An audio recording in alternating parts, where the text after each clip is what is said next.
最近お子さんが生まれたっていうことで付き合って3ヶ月ぐらいで結婚式が決まって、そんなに気にまみれるのはTonight we're running on the right track. I know we never gonna look back. Oh, I just wanna have a sum up for anything like that. 皆さんこんにちは、ポッチみちこです。ハッピーライフチャンネルです。そして今日そしてって言ったら普通に挨拶だから。せーの、そしてマミーです。さとこです。ママンズです。ママンズチャンネルです。はい。イエーイ私たちもコラボっていうのが初っていう感じしたことないんです。そうそうそう。で私たち友達で、はい結構前から知り合いなんですけど、最近お子さんが生まれたっていうことで、そう先輩ママさんに今日は会いに来ました。むしろ私たちが連絡をしました。ありがとうございます。会いたいなってそれ抱っこしてまし言えないからコラボしてくださいとか合わせてくださいとかずうずうしいかなって。た。いやむしろ一旦です。お茶を飲みながらちょっとゆるく話していこうかなって。そうねなんか聞きたいことがお互いに結構あるじゃん。うん、それを話しながら、はい、ゆるくいこうかと思って思います。イエイス。なんでこっち拳上げたから今。私聞きたいことが決めてたんだけど、お二人の馴れ初め。そうそれ聞きたかった。めっちゃ聞きたくない？絶対多分ね、どこでも話してない気がして。なれそめ。馴れ初め。短くね。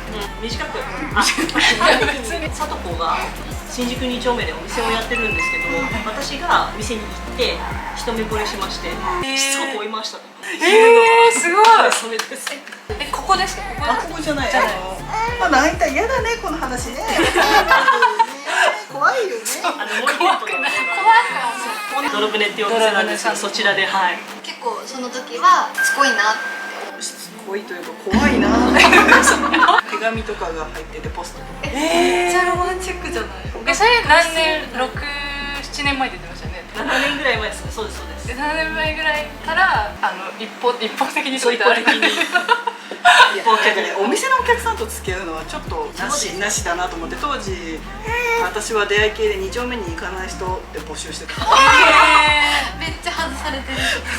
私も2丁目にはほとんど行っていなくて、振られたというかなった時に、なんかこうちゃんとこうそういう2丁目とか行かないと出会えないみたいなことを言われて、あ、そっかっていうのが残ってて、じゃあ行ってみようかなと思ってお店探したら、この店だったらなんかご飯も食べられるし、お酒も飲めるみたいな、結構一人で飲んだりもするしてたので、っていうか、もしね好きじゃなかったらご飯食べたのが、じゃあありがとうございましたね、もう行かなくてもいいやみたいなのもあって、行ったらでもすごく楽しくて、まあほぼ一目惚れですね。じゃあそれでどのタイミングで付き合いまで？なんかまああれですよね。こういやそう。本負けしたというか。本負けしたというか、まあ私当時32歳ぐらいだよね。そうだね。32歳で子供も本当に早く産みたいって思ってたから泣いちゃったね。子供をね欲しいと思った時に泣いちゃった。もうやめようかこの話。そんなにママたちのなれ初めは聞きたくない。じゃあお店のお客さんと初ってことですよね。そう初ではない。初で初ではないな。初ではないけど、まあそれで反省もあってやっぱりお客さんと付き合うっていうのはちょっと嫌だなって思って。そう本負けして君がやること全部オールオッケーだよとか言われたから、私も子供を作るし、そうしたらどうなのって言ったらいいと思うよって肯定されたから、まあなんかもういいかなって。でも長いですもんね。だってそうだね。出会ってから半年以上経ってで付き合って3ヶ月ぐらいで結婚式が決まって、すごくない？半年後ぐらいで結婚式やったんだっけ。やったね。知ってる方も多分いらっしゃると思うんですけど、もしかしたら知らない人のために自己紹介そうだ、忘れてたの。今さそうか、長村さとこです。とか言った方がいいのこれどういう貪欲っていう足湯カフェをやってたり、ドロブネっていう女の子オンリーのお店をやってたり、コドマップっていうセクシュアルマイノリティの LGBTQ の子供が欲しいと思う人や子育てをしている人が、まあ、なんかこうサポートできる団体をやっています。マミです。41歳です。会社員です。隣のさとこと7年付き合っています。で、ここにいるのがさとこが産んだ子供で一緒に育てています。家族です。あれだよね、ファミリーシップも結ばれてるんですよね。そうです。そう足立区で、パートナーシップとあとファミリーシップっていうのができて、でそのファミリーシップっていうのにインターンも名前を入れました。それすごいいいなって思って。明石市からスタートして東京都では足立区が最初だよね。で今度東京都でファミリーシップって名前ではないけれどパートナーシップのところに子供の名前入れられるの知ってる？そう。貞子さんのツイートで知ってあ、そう。横浜ってないじゃん、そんなの。ないよね。ない。出なきゃ。あ、そうか、横浜だからか。そうなんですよ。東京都じゃないからね。個数か。じゃあまあまああり、それもあり。ありでもね、ちょっとなんかオンライン申請らしいよ、東京都のパートナーシップ。そうですか。なんかカミングアウトしてない人とかにはね、すごあーくいいけど、確かにだけどなんか家でプリントアウトするらしい。ちょっと悲しい。味気ない。味気ないな。こうやってもらいましたよね。もらった？症状みたいにもらって写真も記念させて。あれ嬉しいよね。そう、なんだかんだ嬉しいです。嬉しい。何も変わらないからこそそこはなんか記念をしよう。確かに確かに。わかる。ちょっと私質問していい？はいはいはい。おむつ替えられる？変えられます。私私おむつ変えたこと何回もある。あ、本当？ちょっと今おむつ替えてもらうパンパンなんだよね、実は。変えれる、全然変えれる。試験お作りをする。やだね、怖いね、これね。先輩ママからの洗礼なの。じゃ練習。はい、行きます。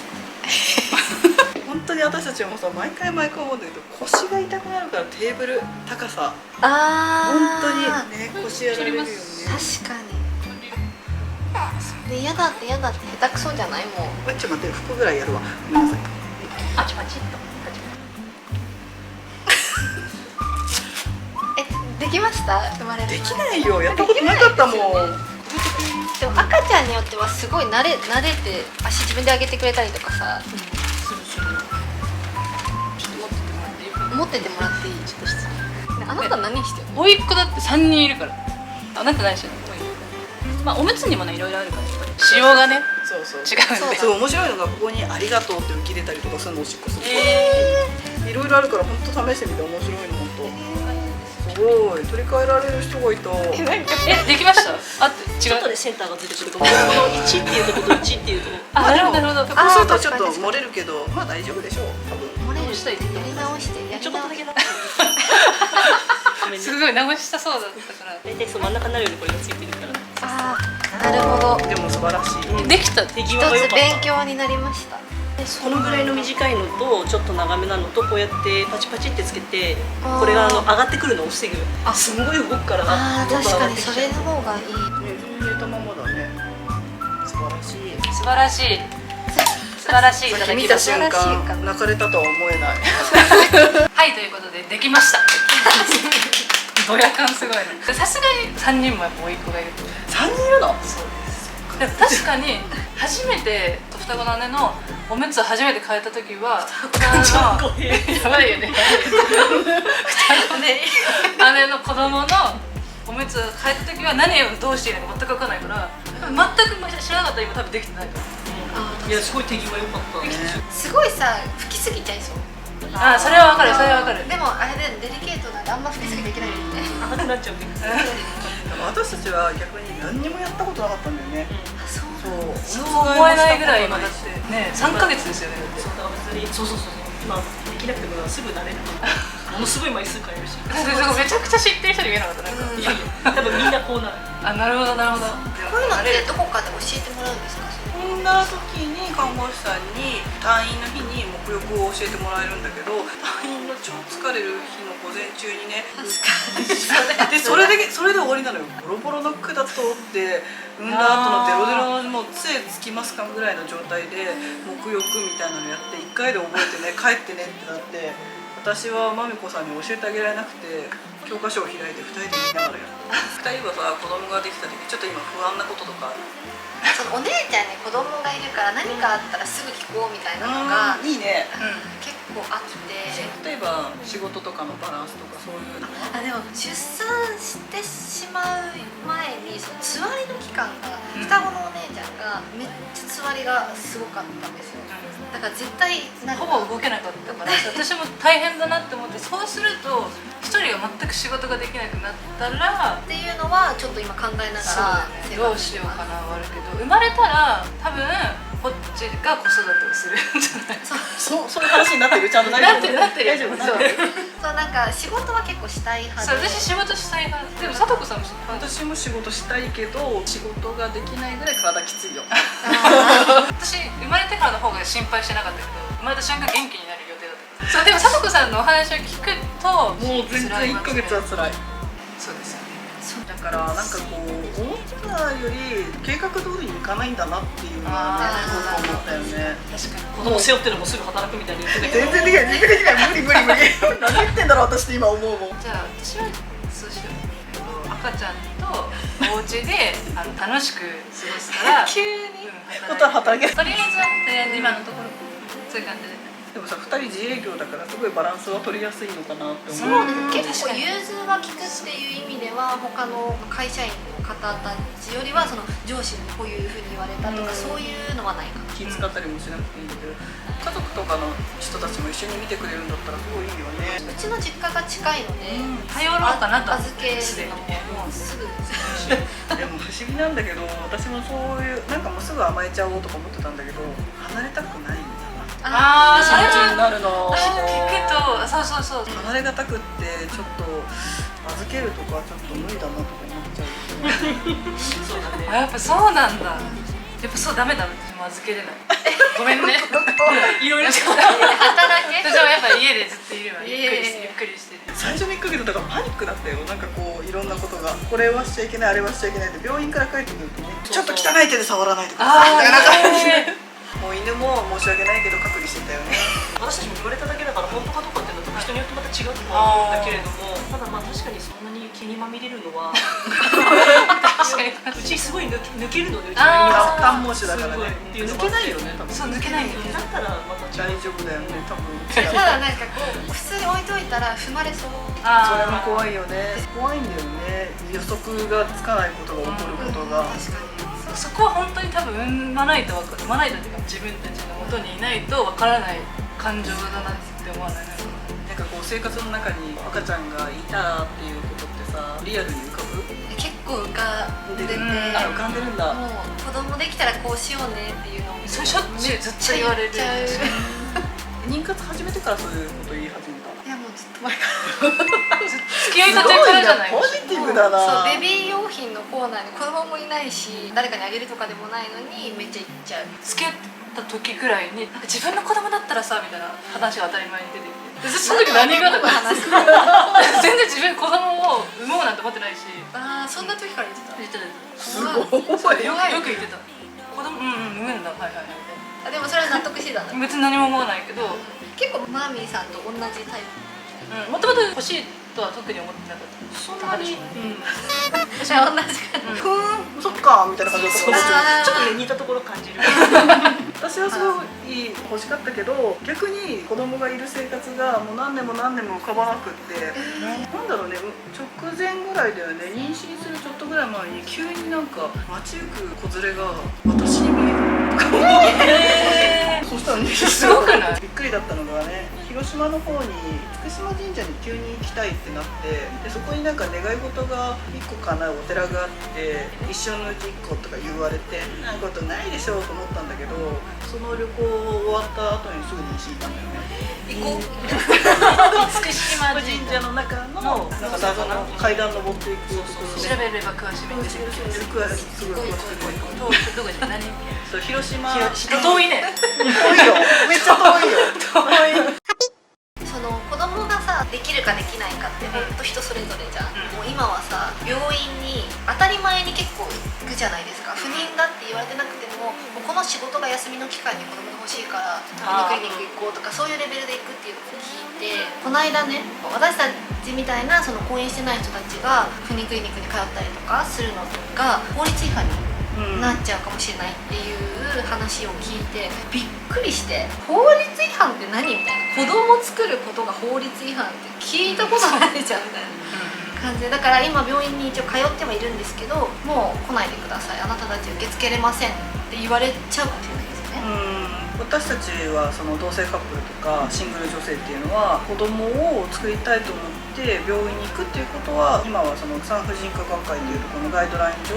禁止されている。で今度できる法律っていうのが生殖補助医療法って言ってちょっともっと厳しくなっていて、しかも法律でこう厳しくなっていくっていうようなそういうものなんですよね。でそこにやっぱり同性カップルはダメですって、結婚できないからダメですって言われたって結婚したくってもできないじゃんっていう話なんだよね。そうこれなんですよね。が腹が立つんだよねと思ってて。本当に結婚できないからとかって言われるとめっちゃ腹立つなって私も思います。今ってこうコドマップの方から病院とか紹介できてるんだけど、それがちょっとできなくなりそうだなっていうような状況なんだけど、これからじゃあそれができるかって言われるとちょっと今年から雲行きが怪しくって医療を介しての人工授精、提供精子っていうものを誰に定めるのかっていうのがしっかり決まって、そこに婚姻夫婦のみっていうのが決まってて、それ以外の人たちはみんな違法ですってなってしまうような法律の骨組みが今できてるんだけど、今まではその法律違反じゃなかった部分がこれからはいろんなところで厳しくチェックされたり法律違反になってしまうっていうような現状なんですよね。それがやっぱりどうして私たちが除外されてしまうかというと、結婚ができないから。結婚ができないってことはこの子が福祉として守られないっていうふうに言われてしまっていて、でもさ、そんなんさ私たちが結婚したいっていくら言ったところでさせてくれてないのは国だし、逆じゃないって思うよね。本当に思います。守る気がある人だったら法律作ってよって話だし、女性で子供を産みたいと思った人が選択できないっていうことがちょっと人権侵害だなって私はちょっと思っちゃうんだけど、まるでなんかシングル女性や同性カップルは子育てができないって言われてるように感じるし、今もうすでにこうやって生まれてきてる子が違法の子みたいな風になってしまう風潮、そしてプラス病院をこう、アクセスできづらくもっとなるってなると、やっぱみんなネットに行ったり直接取引になって病院行けなくって感染症とか遺伝的なものとかもう全てにおいて自分たちが全部背負う。さらにその子供の私たちのせいじゃなくって国がやっぱりそういう範囲を広げないからどんどん潜ってしまう、どんどん危うい方向に行ってしまうのに当事者が責められるっていう状況に私はおかしいと思うんだよね。なんか説教してるんだよ、ごめんね。根本は同性婚ができれば全て解決っていうことですか？台湾は同性婚ができるけど病院は違法なんです。そうなんですか？だから結婚のあり方っていうのがどういうものなのかっていうか、その同性婚がどういう形で成立するかによって違うんだよね。ただやっぱり結婚ができたら一歩進む、だいぶ進むと思うんだよね。だってさ、2人だってさ子供のこともちろん守りたいし、守るために考えていろんな準備とかしてるわけでしょ。この福祉が守られないから私たちは病院に行けないとか、そういうのはちょっとおかしな話かなっていうので、皆さんにもおかしな話だおかしな話知ってもらえたらおこだな。怒ってる。いいたんおこだな。子供を持つことってエゴって言われたりしない？言われますね。私はエゴだなって自分で思ってる。男女の夫婦が自然に妊娠してっていう人たちがどれくらいいるかわからないけれど、何も考えないで子供ができた、望まないでできた妊娠以外は全部子供を作ってることってエゴなんじゃないかなって思う。それは思います。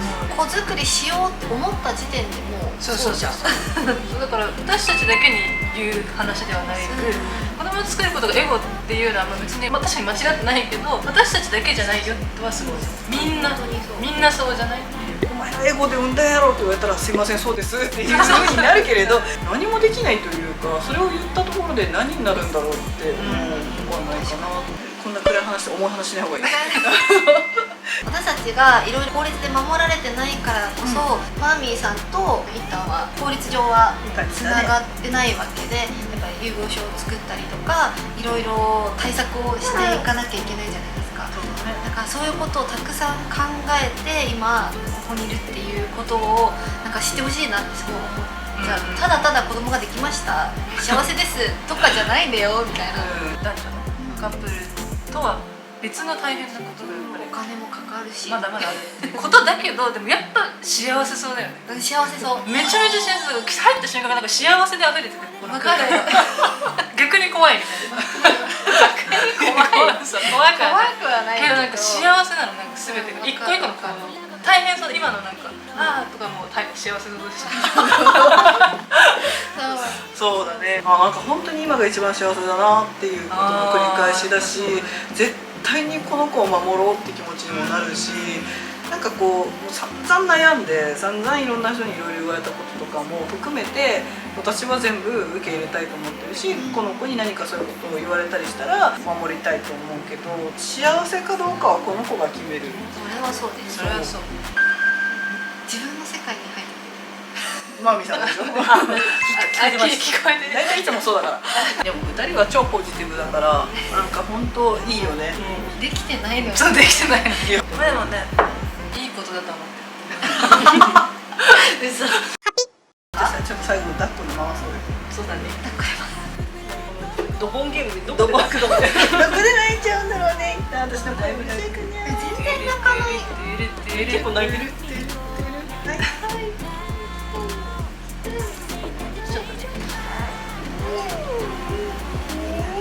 やっぱお家で泣かないとな最後はな。いいた頑張れ。なんか肩組まれてる本当だ。どうし。こうなってるね。ちょっと不快そうな顔ししてないおむつ変えた中だからあ、そうだ。寝てたけど。あれちょっとあれ？二人の子供が生まれたらね、うん遊んでほしいな。そうね遊びたいねその時はぜひこの7人もう一人増えてねえねママと動画撮りたいまたぜひ。その前にもねなんかご飯とか食べながらさそうだねもっと言うナチュラルにねナチュラルだいぶナチュラルなんだけどなんかね、子供が行ける飲食店とかね、ちょっとまだ探してないもんね。犬と子供が行けるところとかね。あー二人も一緒に行きたい行きたい一緒に。またまたぜひぜひねぜひお願いします。こんな感じでね、今日先輩ママさんたちからいろんなことをね教えてもらってすっごい勉強になったし、いろいろ皆さんにも伝えられたんじゃないかなと思います。はいで、2人のチャンネルもねあるので概要欄の方に貼っておくのでぜひチェックしてみてください。この動画もいいなって思った人はグッドボタンとチャンネル登録コメントもよろしくお願いします。そして私たちは SNS もやってますのでぜひ概要欄の方からチェックしてみてください。バイバーイ